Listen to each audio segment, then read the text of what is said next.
கள்ளக்காதலுக்கு இடையூறாக இருந்ததால் மதுரையில் அதிமுக நிர்வாகி கொடூரமாக கொலை செய்யப்பட்டிருக்காரு. இது தொடர்பாக அவரது மனைவியை கைதும் செஞ்சுருக்காங்க.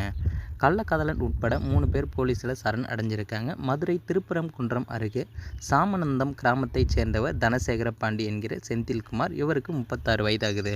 இவருடைய மனைவி காவியா, 2 குழந்தைகள் இருக்காங்க. செந்தில்குமார் பார்த்தீங்கன்னா சாமநந்தம் ஊராட்சி மன்ற துணைத் தலைவர் மற்றும் அதிமுக இளைஞர் இளம்பெண்கள் பாசறையின் முன்னாள் ஒன்றிய செயலாளராக இவர் இருந்திருக்காரு. சாமநந்தம் பள்ளிக்கூடம் அருகே டீ கடையும் நடத்தி வந்திருக்காரு. நேற்று முன்தினம் பார்த்தீங்கன்னா வியாபாரம் முடிஞ்சதும் கடையை அடிச்சுட்டு வீட்டுக்கு இரவு வந்திருக்காரு.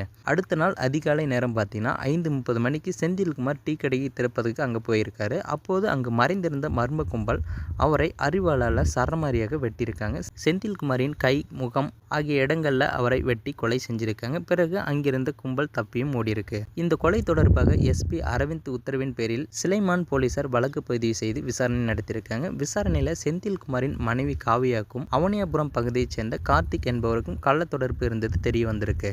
2 மாதத்திற்கு முன்பு இருவரும் வீட்டை விட்டு வெளியூர் சென்றிருக்காங்க. காவியாவின் குடும்பத்தினர் பேச்சுவார்த்தை நடத்தி மீண்டும் தம்பதியை சேர்த்து வச்சிருக்காங்க. இந்த நிலையில் மீண்டும் காவியா கார்த்திக்கிடம் செல்போனில் அடிக்கடி பேசி தொடர்பை நீடித்து வந்திருக்காங்க. வீட்டில் இருந்த பணத்தையும் அவரிடம் அதிக அளவில் கொடுத்துருக்காங்க. தொடர்ந்து இருவரும் அடிக்கடி தனிமையில் சந்தித்து உல்லாசமாகவும் இருந்து வந்திருக்காங்க. இதை அறிந்த செந்தில்குமார் கோபமடைந்து மனைவியுடன் சண்டையிட்டிருக்காரு. இதனால் கோபித்து கொண்டு அவனியாபுரத்தில் உள்ள அவரது பெற்றோர் வீட்டுக்கு காவியா சென்றிருக்காங்க. அப்போது பெற்றோர் கணவனுடன் சேர்ந்து வாள் இல்லாவிட்டால் வீட்டை விட்டு வெளியே செல் என கூறியிருக்காங்க. இதனால் ஆத்திரமடைந்த காவியா அவனியாபுரம் போலீஸில் தந்தை மீது புகாரும் கொடுத்திருக்காங்க. போலீசார் தந்தையை அழைத்து பேச்சுவார்த்தை நடத்தி சமரசம் செஞ்சு அனுப்பி வச்சிருக்காங்க.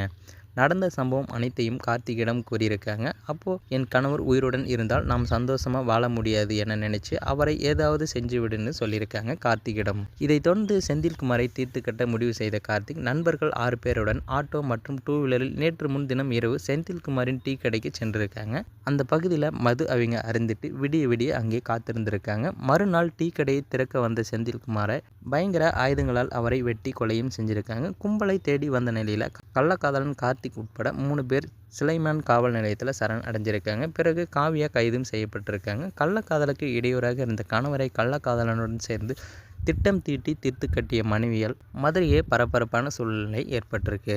ஸோ அந்த தகவலை பற்றி நீங்கள் என்ன நினைக்கிறீங்கிறத மறக்காமல் கமெண்ட்டில் சொல்லுங்கள். மேலும் இது போன்ற வீடியோக்களை உடனுக்குடன் காண நமது சேனலை சப்ஸ்கிரைப் பண்ணுங்கள்.